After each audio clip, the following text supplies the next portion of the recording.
Ibu jemaat yang terkasih, selamat sore, shalom.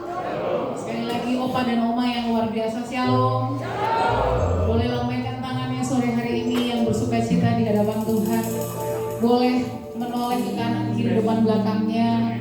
Katakan, mari menikmati hadirat Tuhan sore hari ini.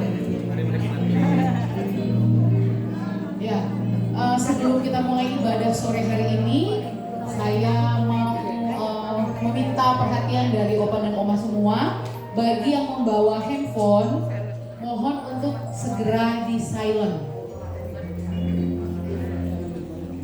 Dimatikan juga boleh, nanti ketika firman Tuhan boleh dinyalakan lagi untuk mencatat. Atau yang bawa buku silakan untuk mencatat. Ya, baik. Mari kita tundukkan kepala, kita berdoa bersama-sama. Mengucap syukur untuk sore hari ini Tuhan Yesus, terima kasih untuk segala kebaikan-Mu, untuk anugerah-Mu, untuk kasih-Mu di dalam hidup kami Tuhan. Terima kasih banyak untuk kesehatan, untuk kekuatan, untuk nafas hidup yang masih dipercayakan bagi setiap kami yang ada di tempat ini Tuhan.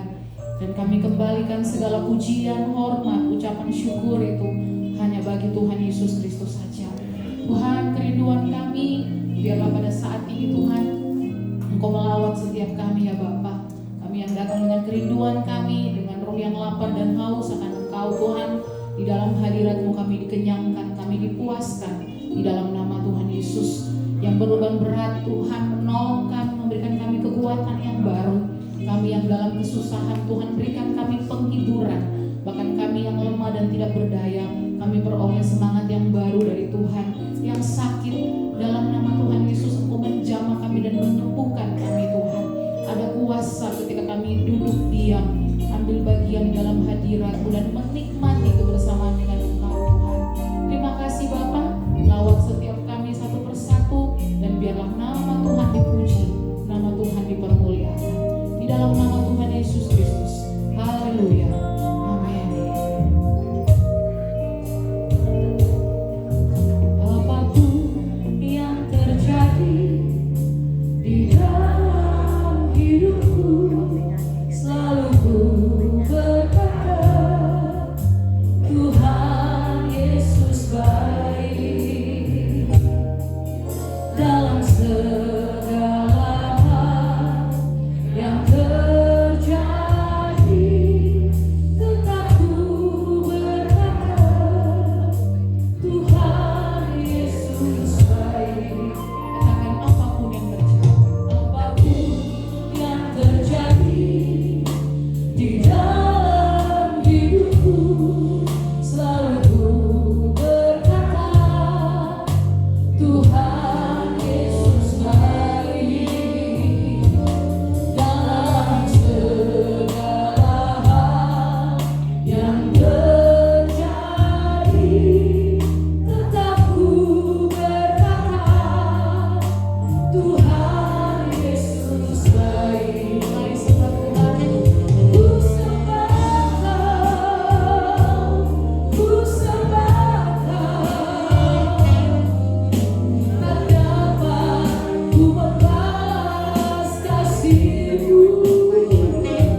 persembahan yang berkenan di hadapan Engkau Yesus.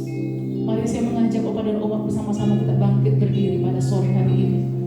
Sekali lagi mau tinggikan Tuhan, mau agungkan Tuhan. Oh Yesus, terima kasih Tuhan. Saya mengajak untuk semua bersama-sama boleh mengangkat kedua tangan kita. Terima kasih Tuhan. Kau ku sembah,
besar Tuhan.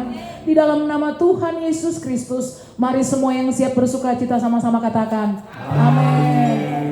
Bapak dan Oma sekali lagi boleh melihat ke kanan kirinya, depan belakangnya. Boleh ditoel, boleh dicolek, katakan ayo hidup rukun saling mengasihi dalam Tuhan. Haleluya. Yes.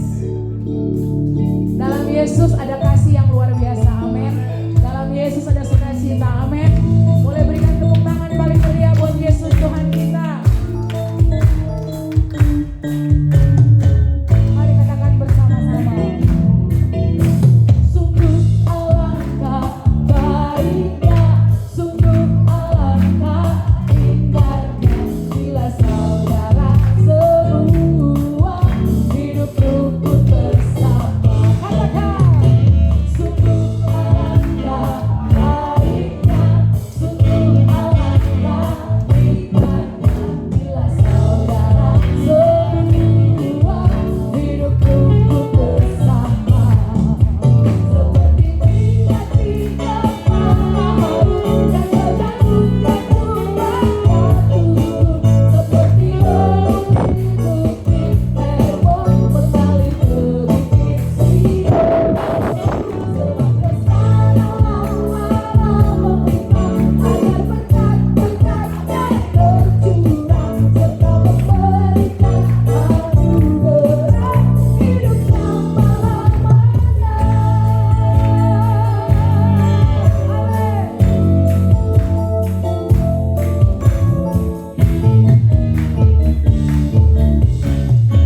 Mari katakan sungguh alangkah baiknya, sungguh alangkah baiknya, sungguh alangkah indahnya bila saudara semua hidup rukun bersama.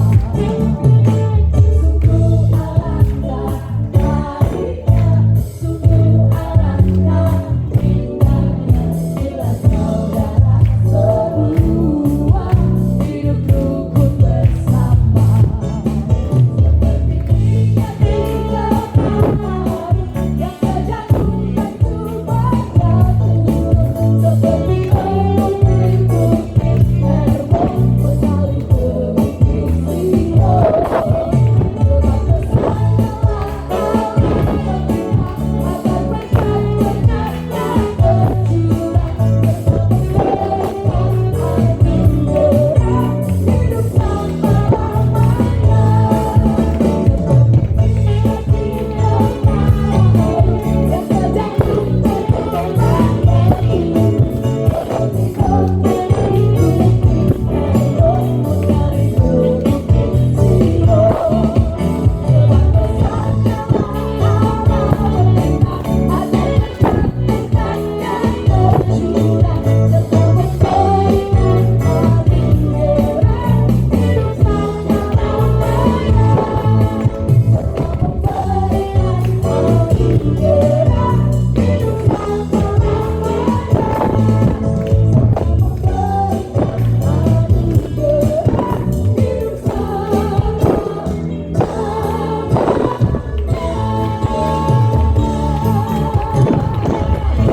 Haleluya, selamat sore buat Yesus Tuhan.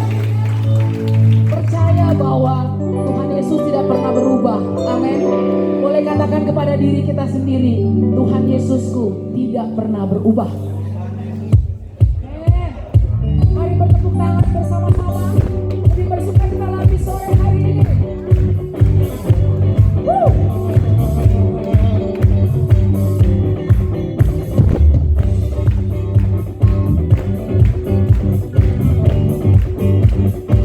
Katakan, Tuhan Yesus tidak berubah, tidak berubah, tidak berubah. Amin. Tuhan Yesus tidak berubah, tak berubah.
Kita percaya bahwa kita punya Yesus yang tidak pernah berubah, yang selalu luar biasa, dulu, sekarang, dan sampai selama-lamanya. Amin. Mari persiapkan hati kita untuk menerima kebenaran firman Tuhan sore hari ini.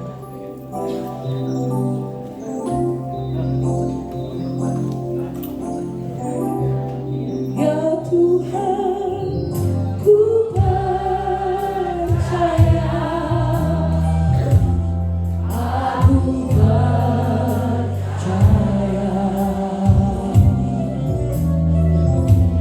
lewati lembah air mata,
Tuhan bagi kami, sehingga kami pun bisa menang atas setiap hal yang ada di depan kami di dalam nama Yesus. Kami bersyukur ya Bapak, di hari Tuhan kami bisa berkumpul beribadah, memuliakan nama Tuhan.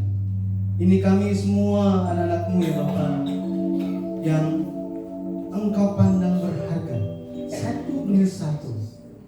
Kami mengucap syukur ya Bapak, ketika penyembahan kami panjatkan di hadirat-Mu, ketika kami sujud di hati kami mendekat kepadamu.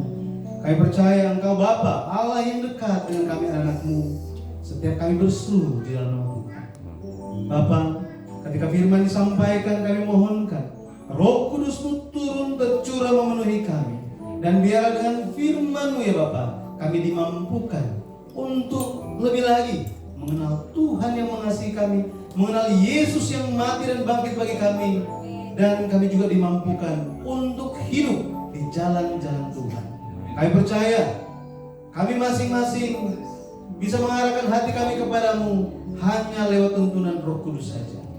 Kami menyerahkan ibadah kami ya Bapa sepenuhnya dalam tangan pengasihan-Mu saja. Hanya Tuhan Yesus yang ditinggikan. Di dalam nama Yesus Kristus kami berdoa dan mengucapkan syukur. Kita katakan sama-sama. Amin. Silakan duduk.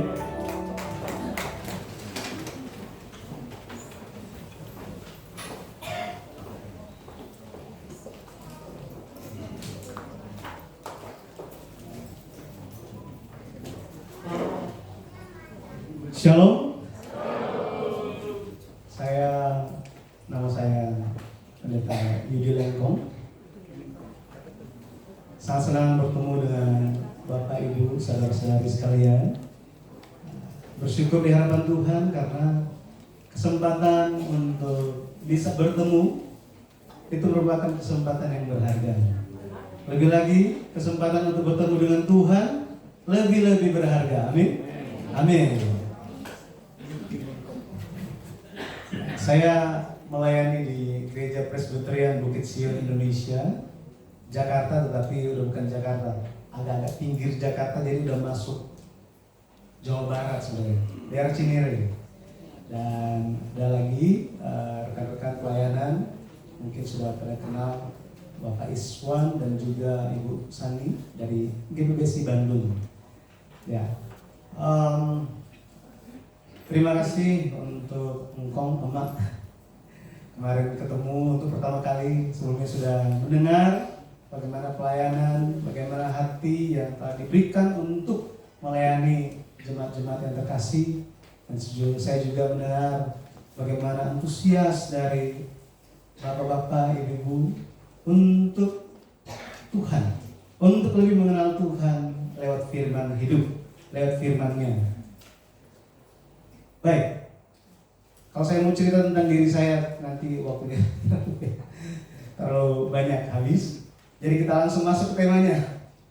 Hari ini kita akan bicara mengenai hubungan tabernakel dan aku. Tabernakel ini sangat-sangat penting, sampai-sampai dibikin nama gereja. Ya, nama gereja.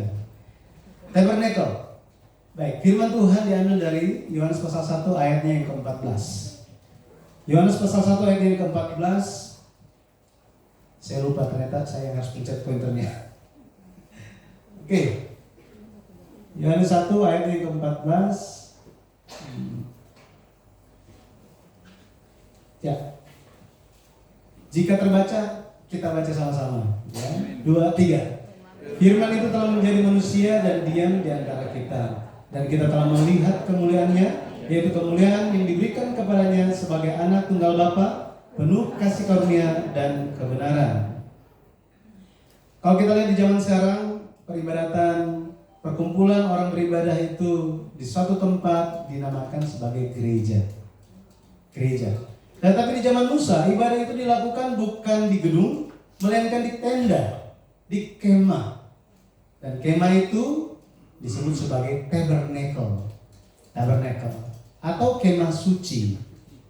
Kalau kita lihat mulai dari kitab Keluaran terus sampai ke kitab Ulangan, itu berbicara mengenai orang Israel, umat Tuhan beribadah di kemah suci.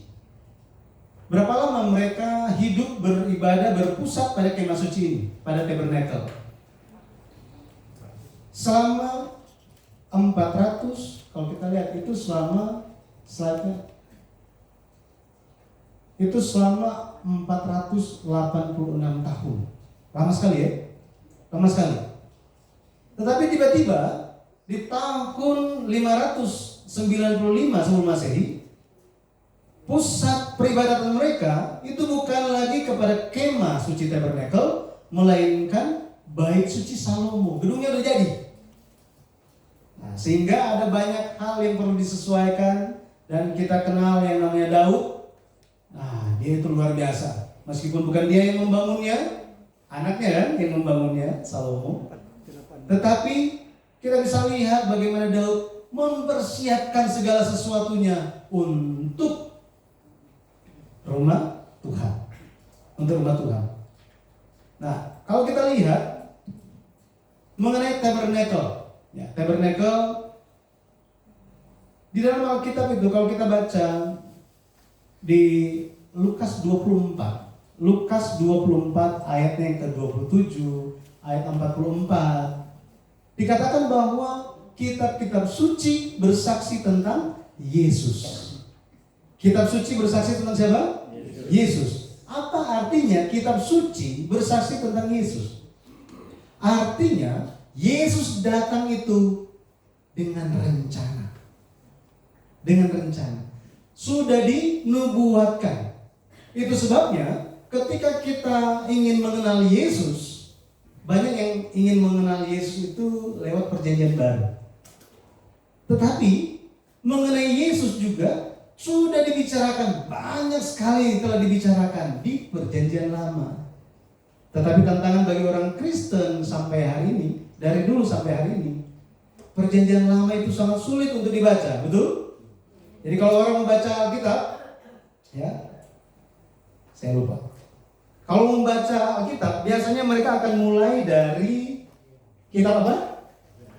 Kejadian, ya, kitab Kejadian. Cuma ketika baca kitab Kejadian, biasanya itu berhenti terlalu susah untuk bacanya. Baca kitab Kejadian pasal 1 tentang penciptaan, Kejadian pasal 2 tentang masih ada hubungannya Taman Eden, masih enak ceritanya. Ketiga, ada sesuatu yang terjadi dalam keluarga ini, suami dan istri ini. Yang keempat, akhirnya keluarga ini meskipun ada kesusahan dapat anak 2. Ceritanya bagus, tapi lanjutannya kurang begitu bagus. Yang lebih besar bunuh yang lebih kecil. Ketika hal itu terjadi dalam keluarga kita, itu sangat-sangat mengenaskan, betul ya? Sangat-sangat kasihan. Tetapi akhirnya kita lanjut baca. Kita ketemu dengan Kejadian pasal 5. Kita akan baca di situ Adam berumur 130 tahun memperanakan Set. Kemudian Adam masih hidup 800 tahun lagi sambil memperanakan anak laki-laki dan anak perempuan. Kemudian dia mati di umur 930. Kemudian Set ketika dia berumur sekian, kemudian dapat anak. Pada akhirnya apa? Mulai menantang kan baca kita kan? Akhirnya kita kan pindah aja deh. Pindah ke perjanjian baru lebih enak kan? Ya lebih enak. Pas kita pindah ke Matius, kita mulai baca. Inilah silsilah Yesus Kristus, anak Daud, anak Abraham. Abraham memperanakan Ishak, Ishak memperanakan Yakub, Yakub memperanakan Yehuda. Stop memperanakan, tutup aja kitabnya. Sangat menantang untuk para anak-anak Tuhan membaca Alkitab. Tetapi Alkitab berbicara tentang Tuhan kita dan kita. Sehingga tadi saya katakan kitab-kitab suci bersaksi tentang Yesus. Salah satunya dari antara semua nubuat itu adalah tentang tabernakel.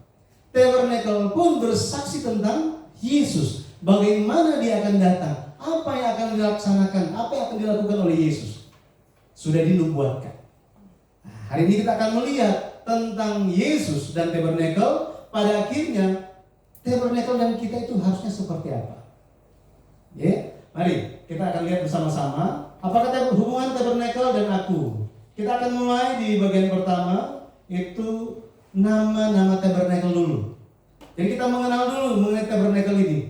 Ya, tabernakel itu bicara mengenai yang ini semua. Ya, tabernakel ini. Kemah suci. Kata yang pertama adalah miskan. Apa? Miskan. Miskan.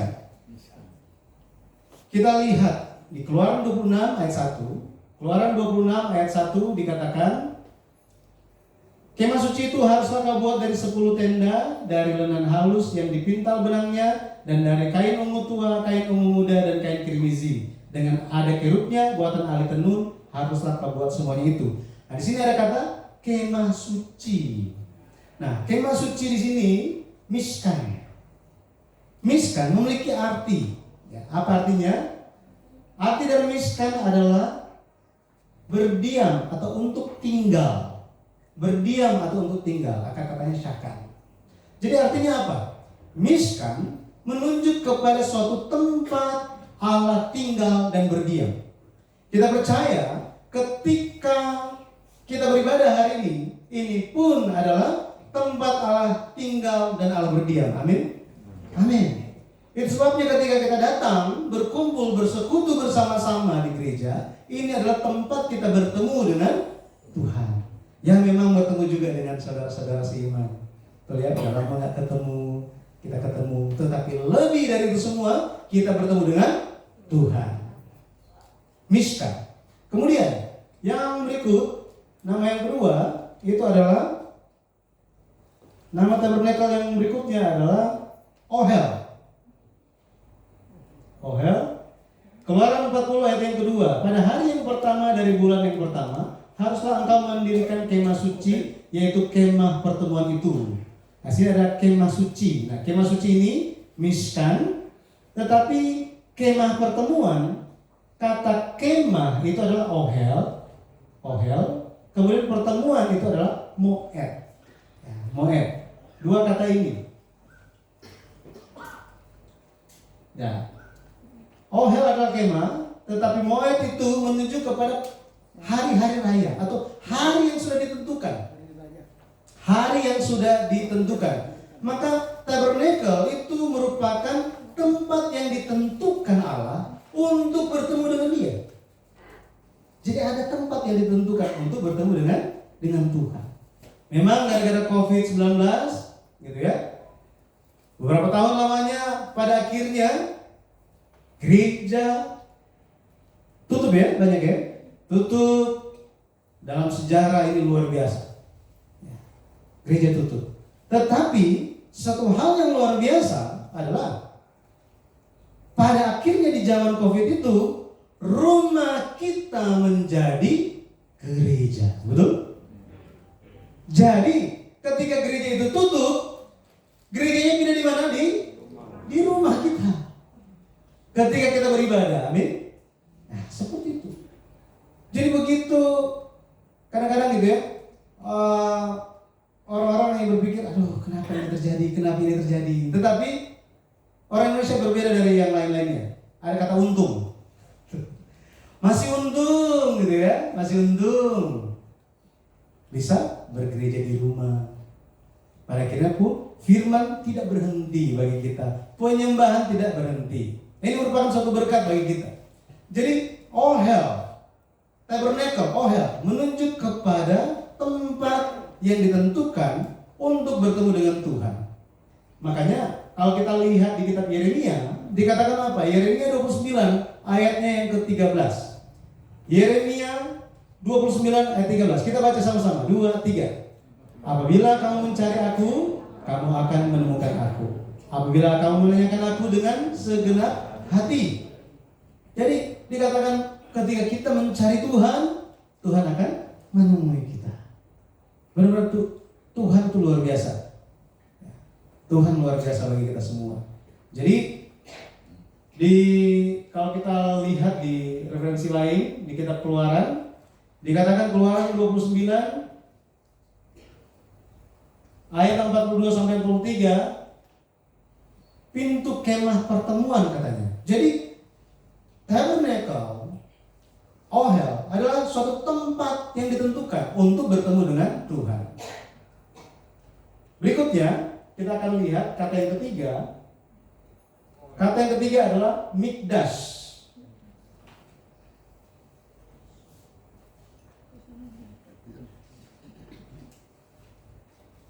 Ininya orang oke, mikdash. Ya. Mikdash. Apa kata yang ketiga? Mikdash. Masih ingat yang pertama apa? Ohel. Miskan. Miskan menunjuk kepada apa? Tempat tinggal, tempat Allah tinggal, Allah berdiam. Yang kedua, Ohel Moed, yaitu tempat bertemu dengan Tuhan di tempat yang ditentukan. Ya. Kemudian mikdash, Keluaran 25 ayat 8 muncul di situ. Mereka harus membuat tempat kudus. Tempat kudus di sini mikdash dari kata kadas, kados, kudus. Artinya ini suatu kata yang kita sudah biasa tentang kudus. Tetapi kudus ini artinya dipisahkan. Kalau dipisahkan langsung terpikir enak atau enggak enak? Nggak enak kan? Nyaman atau tidak nyaman? Tidak nyaman. Itu sebabnya Yesus berdoa di hadapan semua murid-muridnya, dibilang, Tuhan, aku berdoa untuk mereka. Mereka mengenal Engkau. Dunia tidak mengenal mereka ini. Artinya apa? Murid itu dikuduskan, dipisahkan. Itu sebabnya kenapa Allah memberkati dan menguduskan hari Sabat. Dalam zaman Perjanjian Baru itu telah menjadi hari Tuhan. Kenapa Tuhan menguduskan, memisahkan hari Tuhan, hari Minggu? Karena ingin membedakan siapa yang diberkati dan siapa yang tidak diberkati. Yang diberkati adalah mereka yang menjaga hari Tuhan. Amin. Amin. Saya percaya kita semua adalah orang yang diberkati Tuhan. Amin. Amin. Kita adalah orang yang diberkati Tuhan. Saya dulu di tahun 98 sampai 99, sewaktu kuliah saya main band. Bandnya band rock gitu. Nah, tetapi seringkali kegiatan-kegiatan ngeband ini jatuhnya di hari Minggu. Hari Minggu. Jadi saya selama tahun 98 sampai 99 itu bisa hitung dengan jari pergi ke gereja. Apalagi merantau dari Manado ke Jakarta, gitu ya. Tidak ada yang mengontrol kan? Nggak ada. Apalagi kos gitu ya. Jadi saya berpikir ya saya jalani aja. Namanya juga sudah Kristen sudah oke lah, betul ya. Sesekali jaga, sesekali nggak jaga. Tuhan itu Allah mengerti, Allah peduli, betul ya. Tetapi apa yang terjadi? Hanya karena masalah sepele, bandnya bubar. Saya dipisahkan. Dipisahkan. Nah, hal-hal seperti itu terjadi dalam kehidupan kita. Kalau dibandingkan dengan saya yang umurnya masih seperti jagung gitu ya, bapak-bapak, ibu-ibu sudah lebih banyak pengalaman. Dan hati kita telah banyak mengalami pemisahan gitu. Ya, kalau misalnya saya tanya satu persatu, waduh saya tinggal di malam berapa lama? Ya. Tetapi ingat satu hal bahwa di dalam Alkitab kita semua itu dipanggil sebagai the saints, orang kudus, orang yang dipisahkan dari dunia. Maka ketika kita banyak mengalami kados, mikdash ini ya, banyak dipisahkan, banyak mengalami pemisahan, sehingga rasa tidak nyaman, tidak enak. Jangan khawatir, saudara. Kita semua sementara dilatih, dipersiapkan menjadi umat kudus. Amin. Amin. Amin. Itu mikdash. Jadi tabernakel ini adalah tempat yang dipisahkan secara khusus. Tempat yang dipisahkan. Di zaman raja-raja, Bapak Ibu kalau baca kitab raja-raja, Tawarik, nanti baca di situ raja ini, raja itu, raja ini, raja itu. Ya. Tetapi ada satu hal yang unik di zaman itu. Mereka malas mau gerejanya beribadahnya itu di Yerusalem. Mereka berpikir itu terlalu jauh. Kita beribadah yang dekat-dekat aja.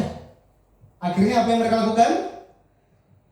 Lihat, ada yang bukit di sebelah rumah. Jadi mereka pergi ke situ, bikin mezbah, memberikan korban persembahan. Jadi mereka tidak pernah lagi pergi ke Yerusalem, mereka pergi ke samping rumah. Samping rumah.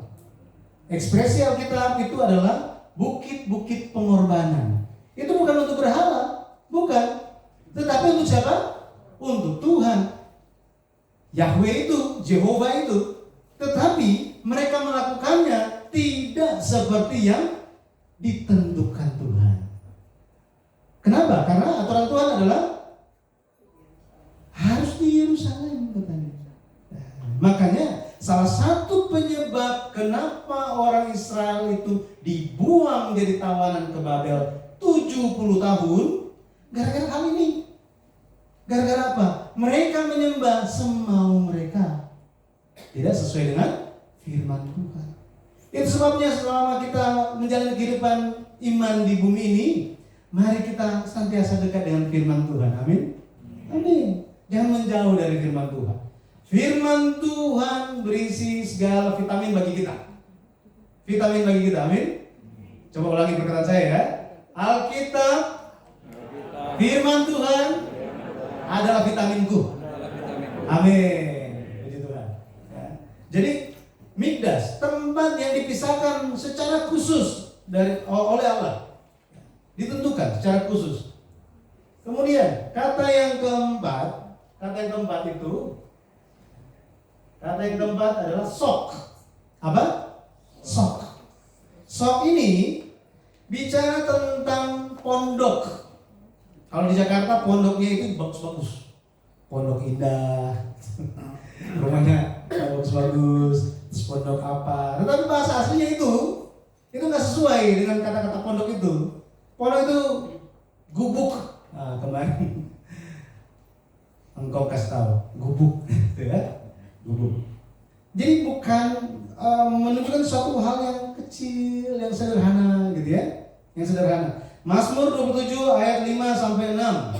Di situ dikatakan, sebab Ia melindungi aku dalam pondoknya pada waktu bahaya. Ia menyembunyikan aku dalam persembunyian di kemahnya. Ia mengangkat aku ke atas gunung batu. Nah, di sini ya, ada kemahnya, tetapi ada pondok di sini. Kata pondok di sini adalah sok. Jadi sok di sini pondok menunjuk kepada kemah suci. Ya, kemah suci tempat perlindungan Allah berada. Jadi percayalah, ketika kita berkumpul beribadah, kita ada di tempat di mana perlindungan Tuhan ada. Amin. Amin. Itu sebabnya kenapa kita beribadah itu di hari pertama dalam minggu itu. Karena ini muncul pertanyaan kan? Atau mungkin ada yang bertanya, loh, itu di dalam Alkitab katanya hari ke-7 itu Sabat. Loh, kok sekarang hari yang pertama? Ya? Nah, itu ada cerita panjang. Tetapi intinya begini. Pada akhirnya di perjanjian baru, rasul-rasul dan juga jemaat-jemaat kudus mulai berkumpul di hari pertama minggu itu. Jadi di setiap hari pertama dalam setiap minggu itu mereka mulai beribadah di hadapan Tuhan.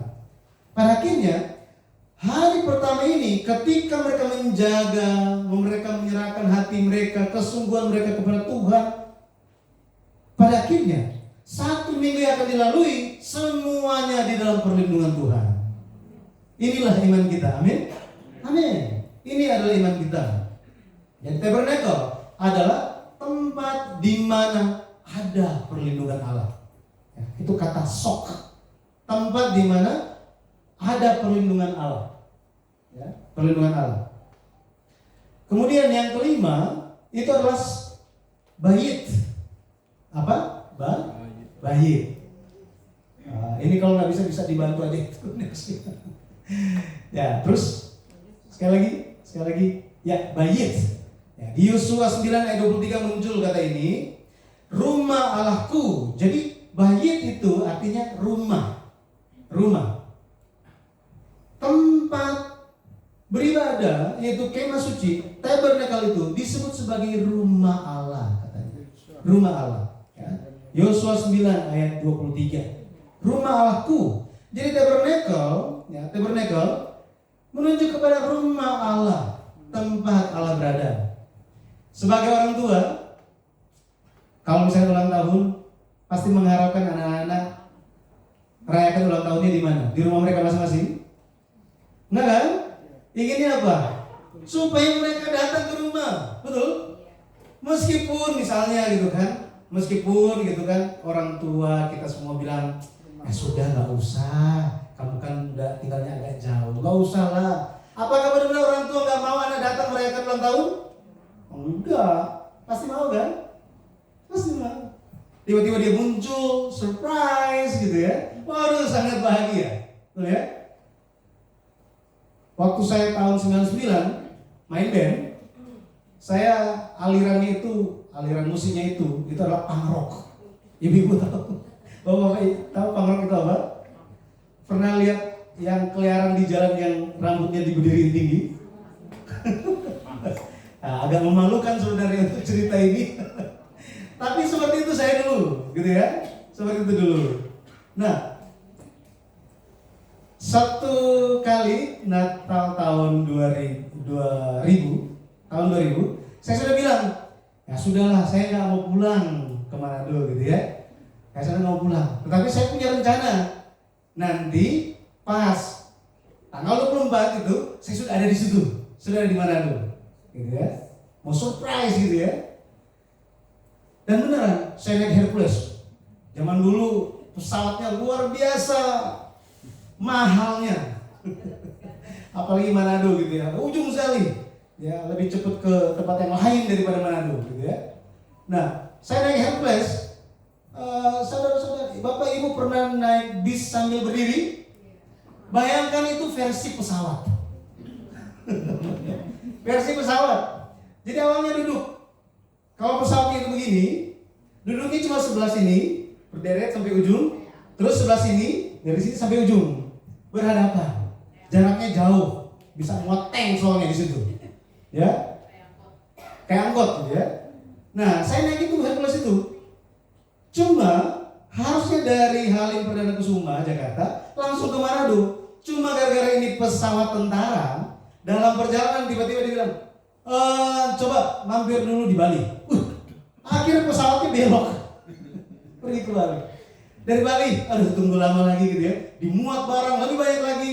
Akhirnya ada keluarga tentara datang, ada yang perempuan. Akhirnya ya tahu diri kan, berdiri, ya berdiri. Seperti di bis, ya diangkut nggak bisa berdiri soalnya. Seperti di bis. Dari situ udah mau pergi lagi, dia mau mampir lagi ke Makassar. Dia pergi lagi ke Kalimantan mana saya lupa. Akhirnya saya berangkat itu subuh jam 5, nyampe di Manado jam 6 sore. Jalan-jalan pakai pesawat. Ya. Ketika saya nyampe, benar-benar surprise kan?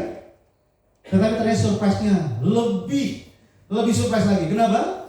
Karena rambut saya panjang. Rambut saya panjang terus warnanya kuning lagi. Waduh, lebih shock gitu kan? Wah, orang-orang tetangga-tetangga pikir, oh ini kayaknya udah kena narkoba di Jakarta. Hal seperti ini, ya. Tetapi saya bilang, ya nggak usah khawatir, doa orang tua pasti Tuhan dengar, ya. Ketika orang tua itu mendoakan penuh kesungguhan, Tuhan melihat, Tuhan mendengar ketulusan doa kita, dan Tuhan pasti akan menjaga anak cucu kita. Amin. Amin. Itu janji Tuhan. Kenapa sih Tuhan harus janji seperti ini? Karena Dia ingin iman kita tidak berhenti sampai di kita, tetapi iman harus sampai ke generasi selanjutnya. Kalau yang setingkat dengan papa mama saya, gitu ya, di Manado, itu kebanyakan sudah ya, di atas 65 gitu ya semuanya. Dia udah punya cucu. Setiap hari mereka stres di kampung. Stresnya apa? Aduh, ini saya sudah mulai sakit-sakitan. Nanti ketika saya meninggal, terus ada hutang, ada ini, terus mau diwariskan apa untuk anak. Jadi dia pikir terus mengenai warisan, apa yang mau diwariskan. Anak-anak juga tidak seperti yang diharapkan. Jadi stres gara-gara hal seperti itu.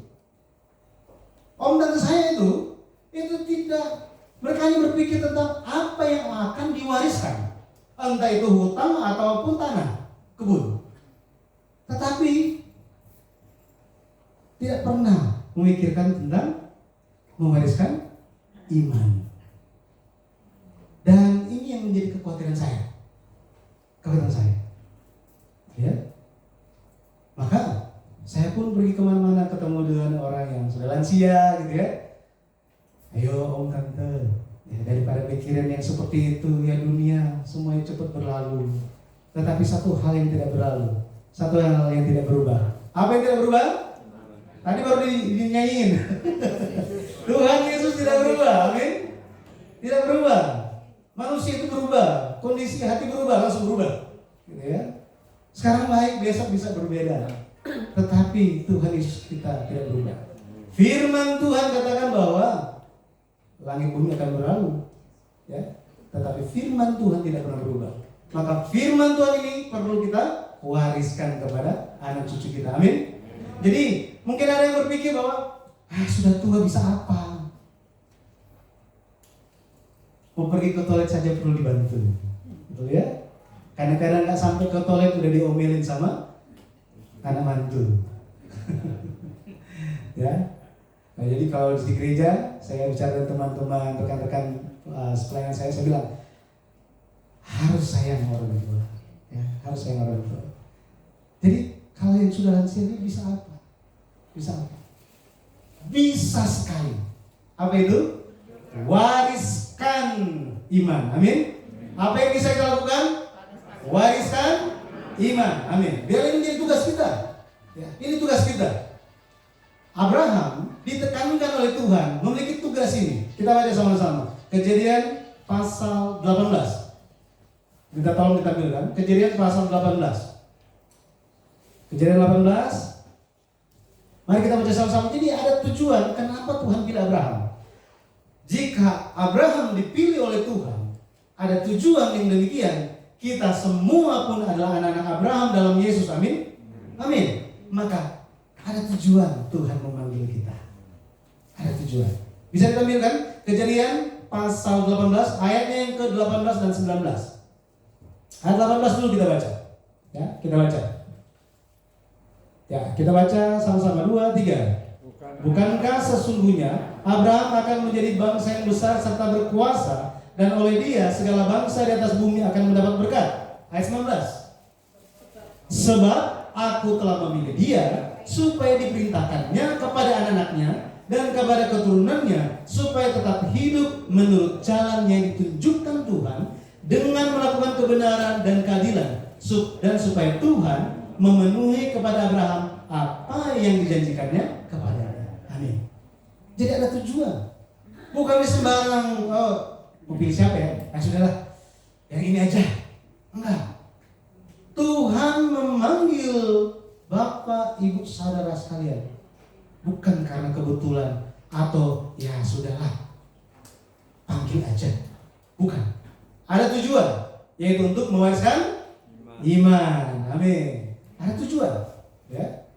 Dan salah satu untuk pemulihan itu terjadi, pewarisan iman itu terjadi, itu lewat tabernakel. Lewat tabernakel. Disitulah orang tua memperkenalkan kepada anak bahwa ada tempat kita bertemu dengan Tuhan. Sekarang anak-anak kita datang ke sekolah minggu berikan persembahan, siapa yang ngajarin? Apakah tetangga yang ngajarin? Bukan kan? Orang tua yang ngajarin kan? Pasti orang tua yang ngajarin. Ya, ini buat persembahan. Jangan pakai buat jajan. Ini buat jajan, yang ini persembahan. Orang tua ajarkan itu kan. Itulah dasar dalam mewariskan iman. Terus apa? Mau berdoa. Ayo doa sama-sama. Ajarkan berdoa. Tetapi jika tidak pernah berdoa, apakah anak bisa ngikut meneladani berdoa? Nggak bisa. Itu sebabnya kita harus mulai rajin berdoa. Ada anak sekarang tantangannya banyak sekali, betul? Baru bangun tidur yang dia mau pegang apa? HP. Pulang sekolah mau pegang? HP.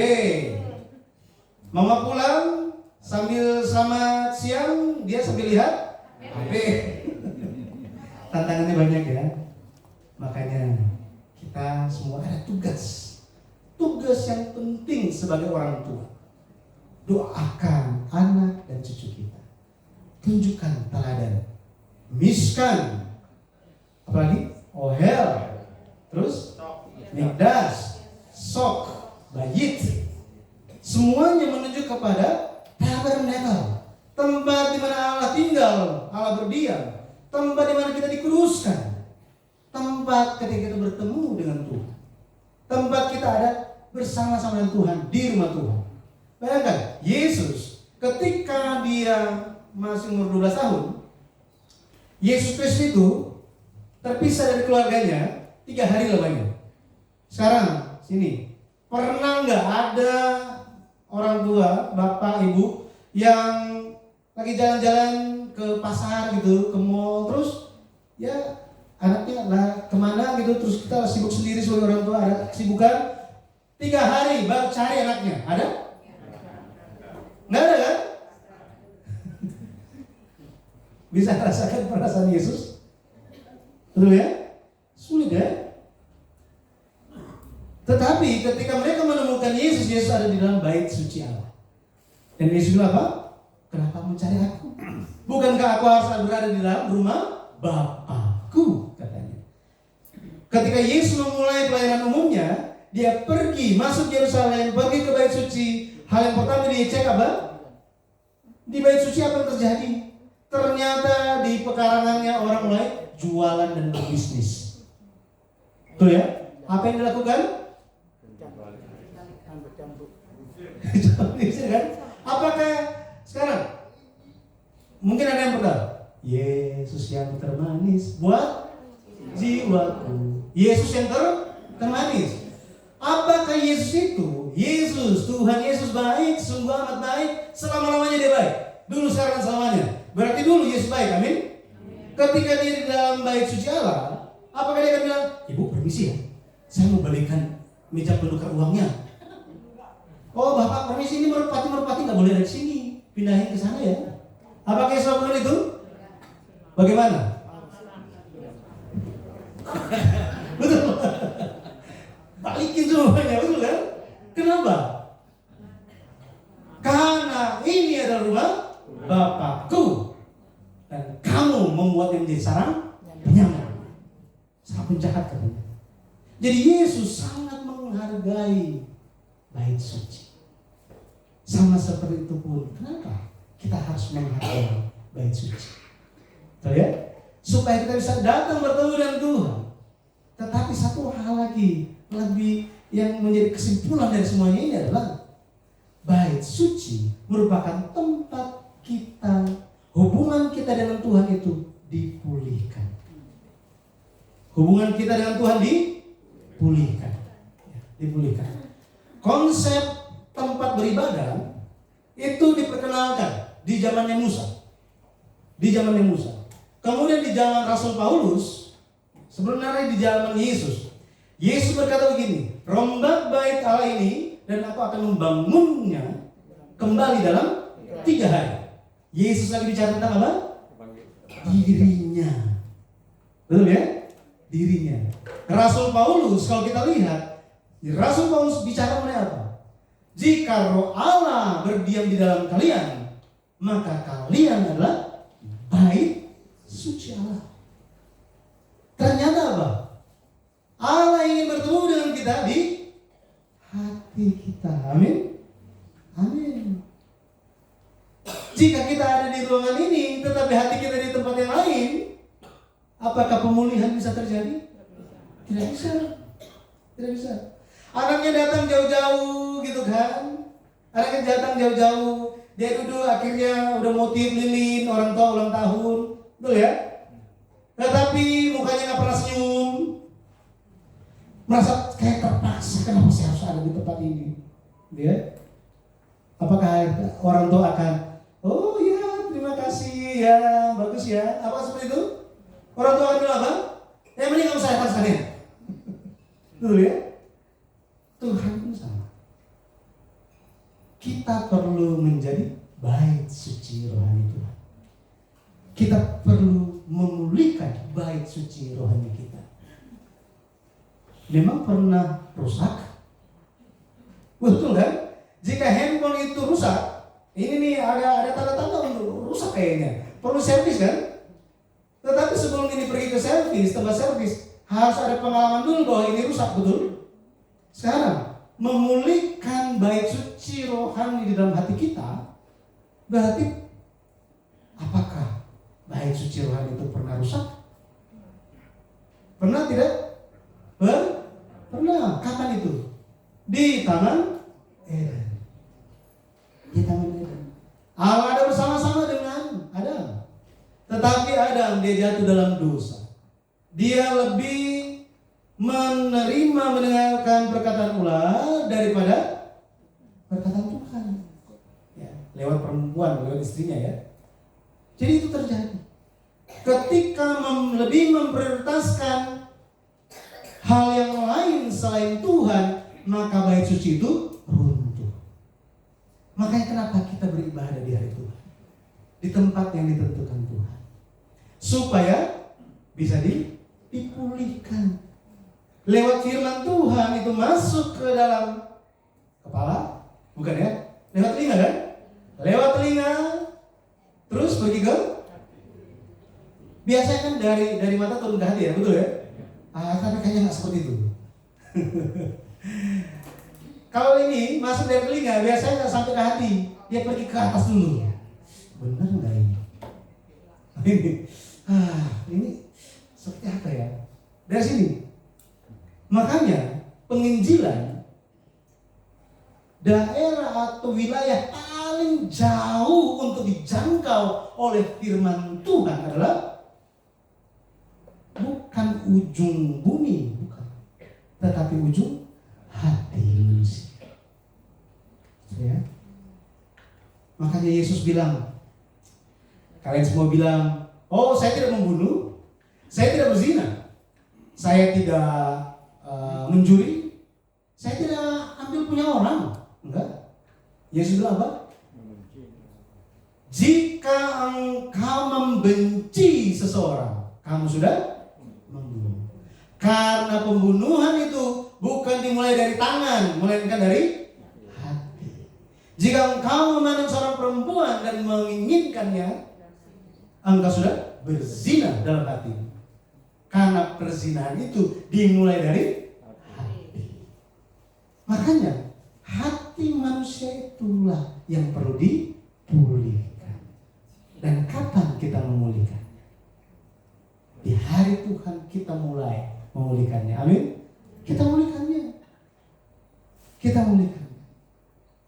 Jadi lewat mendengarkan firman Tuhan, pada akhirnya kita sementara terus, aduh Tuhan, hati saya ini ada gelap di daerah sebelah kanan itu. Tolong Tuhan, firman-Nya datang, wah mulai terang. Gelapnya pindah ke sebelah kiri. Tetapi karena kita sering, wah kayaknya nggak cukup untuk apa? Untuk hari Tuhan saja. Tetapi lewat firman Tuhan yang telah disampaikan, hari Senin mulai merenungkan. Mulai, Tuhan tolong saya mau baca Alkitab. Saya ingin merenungkan firman Tuhan. Mulai baca dan mulai baca dan mulai baca. Pada akhirnya apa? Kegelapan itu areanya makin kecil, makin kecil, makin kecil. Masih ada? Tetap masih ada? Ya masih ada memang. Nama juga masih manusia. Masih injak di bumi kan? Masih injak di bumi. Tetapi kita sadar bahwa kegelapan itu ada dan kita perlu Tuhan.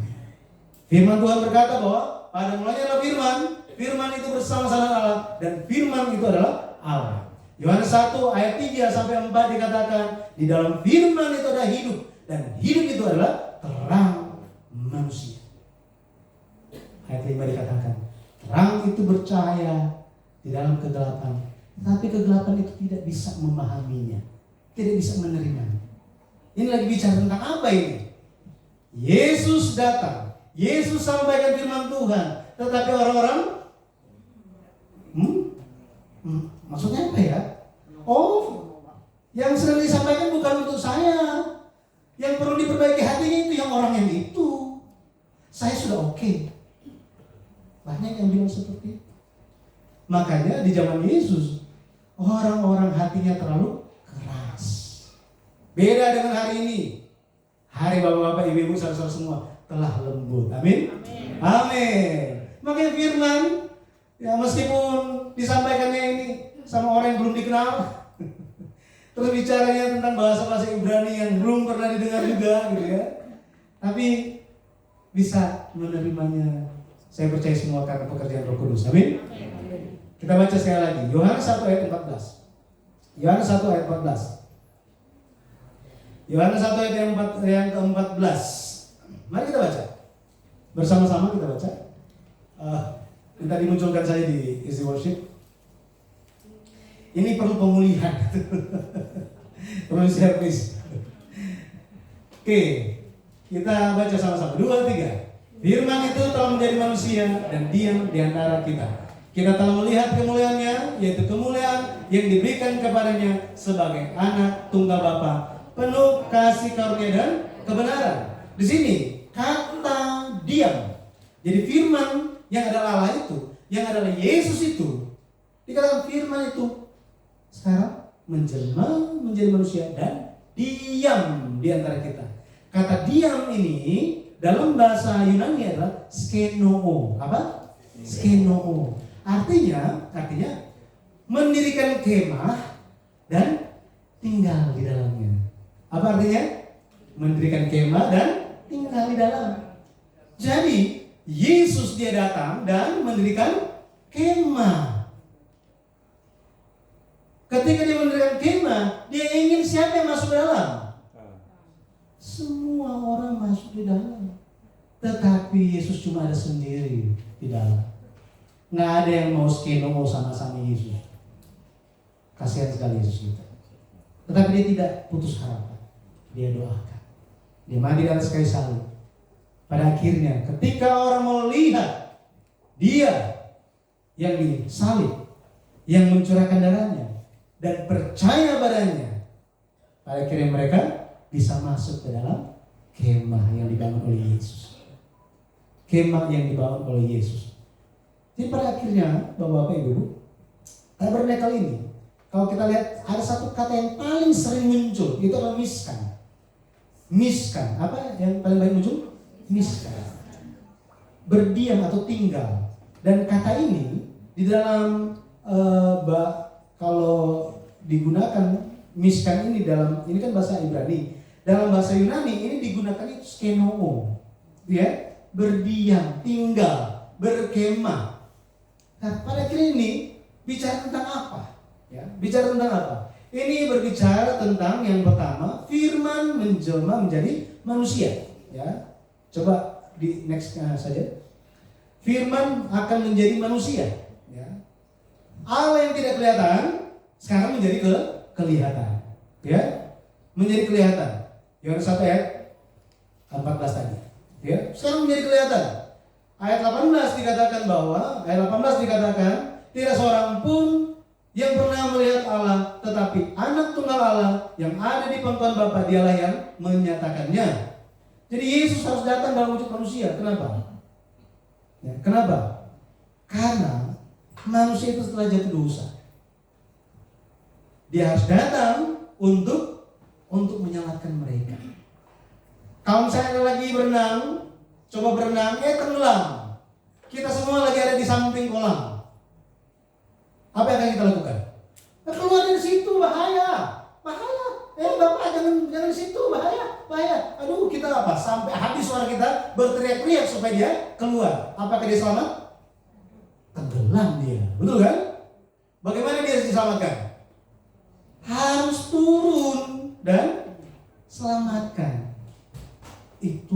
Yesus lakukan. Yesus lakukan untuk kita semua. Supaya kita bisa beroleh hidup yang kekal. Amin. Hidup yang kekal. Yang kedua, makna dari miskan ini, makna sejarah penebusannya adalah Allah akan berdiam bersama dengan manusia. Berdiam bersama dengan manusia. Yesus berdiam bersama dengan manusia itu 33 tahun lamanya. 33 tahun lamanya. Mulai dari umur 30 dia pelayanan umum, selama 3 tahun dia pelayanan umum. Jadi kita bisa lihat bahwa di skeno ini berkemah, berdiam atau berkemah, ini pun digunakan di kitab Wahyu ketika Tuhan datang kembali. Wahyu 21 kita baca. Wahyu 21 ayatnya yang ke-3 dan 4. Wahyu 21 ayat 3 dan 4. Kita baca ini. Kita baca sama-sama. Lalu aku mendengar suara yang nyaring dari tahta itu berkata, lihatlah, kemah Allah ada di tengah-tengah manusia, dan ia akan diam bersama-sama dengan mereka. Mereka akan menjadi umatnya, dan ia akan menjadi Allah mereka. Ayat yang keempat. Dan ia akan menghapus segala air mata dari mata mereka, dan maut tidak akan ada lagi. Sebab tidak akan ada lagi perkabungan, atau ratap tangis, atau duka cita. Sebab segala sesuatu yang lama itu telah berlalu. Amin. Seperti itu. Jadi Allah pada akhirnya ingin. Kenapa Yesus ingin datang kembali bagi kita?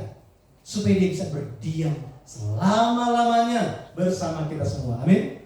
Haleluya. Bayangkan, sekarang ini kita masih ada kesedihan. Ada perkataan yang tidak sesuai dengan apa yang kita rasakan. Ada penderitaan. Tetapi semua itu tidak akan ada lagi. Ini adalah waktu yang kita nantikan.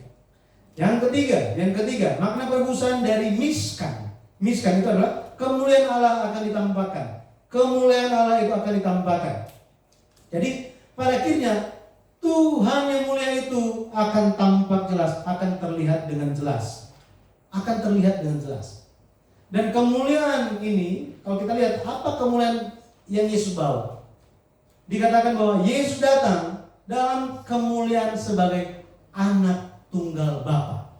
Sebagai apa kemuliaannya? Anak tunggal Bapa. Anak tunggal Bapa. Ini merupakan suatu hal yang unik dari Yesus Kristus. Kenapa unik? Kenapa ini dibilang unik? Yohanes 10 ayat 30 katakan apa? Yohanes 10 ayat 30 dikatakan bahwa aku dan Bapa adalah satu. Yesus bilang bahwa aku dan Bapa adalah satu katanya. Yohanes 10 ayat 30. Kemudian kalau kita baca Yohanes 14 ayat yang ke-9. Yohanes 14 ayat yang ke-9, ketika Filipus tanya, "Guru, tolong tunjukkanlah Bapa kepada kami." Yesus bilang apa? Filipus, sudah berapa lama kita sama-sama?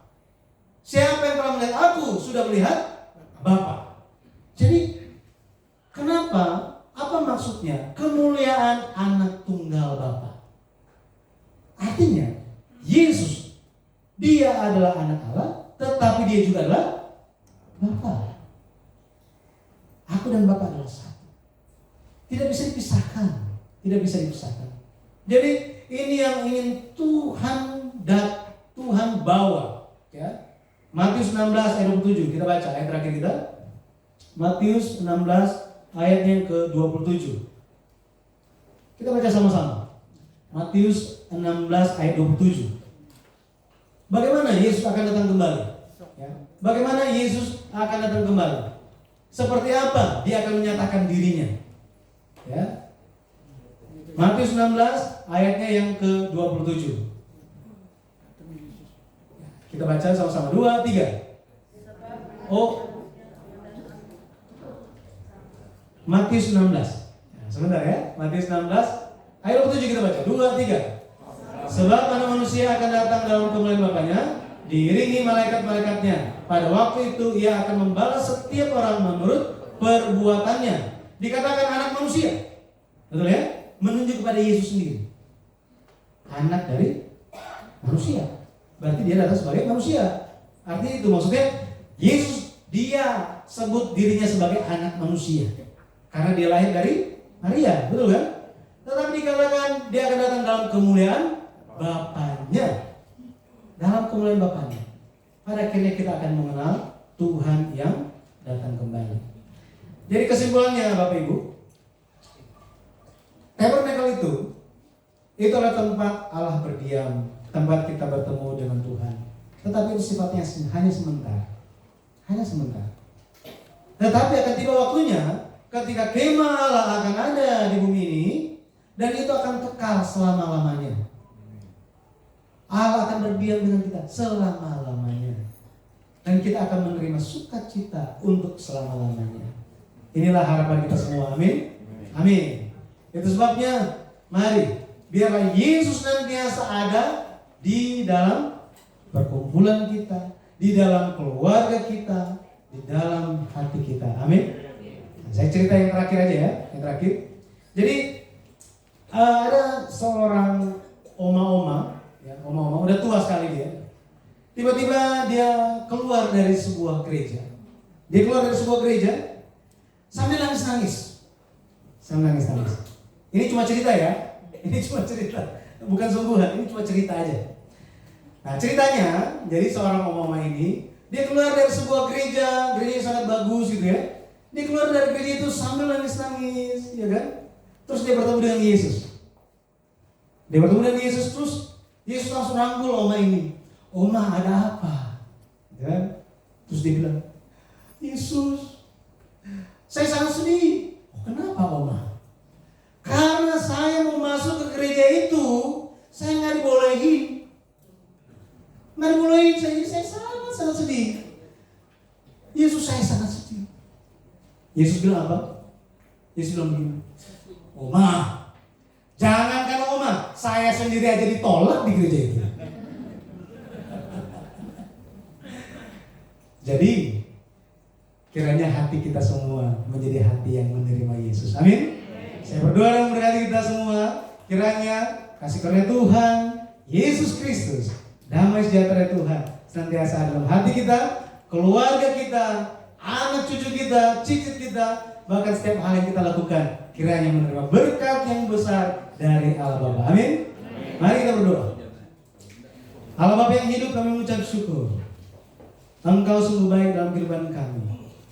Lewat tabernakel, nama-nama tabernakel ini, kami pun pada akhirnya bisa bercermin, melihat kondisi iman kami hari ini. Tabernakel merupakan tempat Engkau berdiam. Tabernakel merupakan rumahmu. Tabernakel merupakan tempat yang Engkau kuduskan, yang harus dijaga. Tabernakel adalah tempat yang Engkau tentukan untuk memuliakan nama-Mu. Allah Bapa di surga, hari ini kami semua bersekutu mengucap syukur karena Engkau telah melakukan kebaikan dalam kehidupan kami. Bahwa Engkau pun mau berkemah di atas kami semua, bahkan di dalam hati kami. Biarlah Engkau senantiasa masuk ke dalam hati kami. Dan tolong jangan keluar, tetaplah diam di dalam hati kami.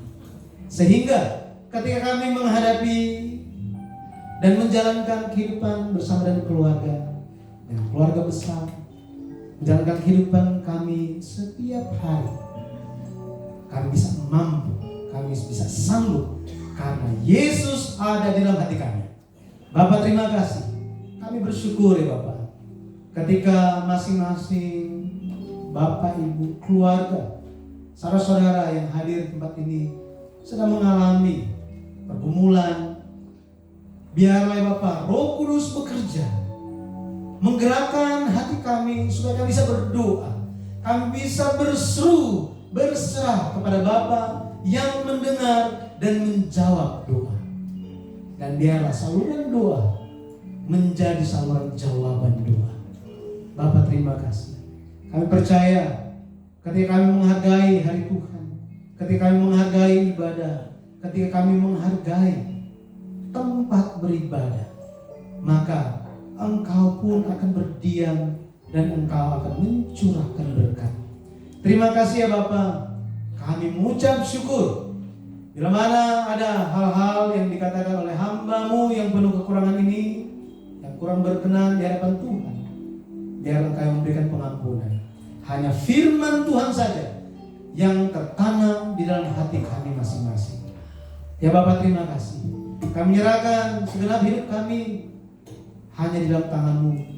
Biarlah kami pun disanggupkan menjadi anak-anak Tuhan yang mewariskan iman.